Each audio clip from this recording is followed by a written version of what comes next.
JMPG Nation, how una dey? I still remain your one and only crypto pidgin analyst, the man wey dey drop everything about blockchain in pidgin, about web3 in pidgin, about cryptocurrency in pidgin. Na for only dis channel you go dey learn everything about cryptocurrency trading in pidgin. If you dey new to dis channel, make sure sey you dey follow, turn on notification so you go fit dey get the first hand update of wetin dey sup for the cryptocurrency market. On today episode, wetin I bring come? I bring you the latest, hottest and the fastest blockchain known as Aptos blockchain. If you don hear about Aptos before or dis na your first time, no worry. For dis channel, we go cover everything wey you need to know about Aptos under 1 minute. Yes, 1 minute.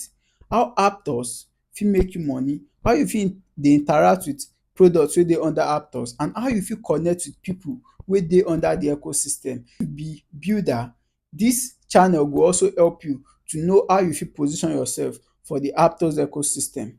No worry, make sure sey you stay tuned, wait for more updates because you go learn more and a lot for Aptos ecosystem and you will make the most. Yes. So let's keep it moving. G Aptos, G Aptos.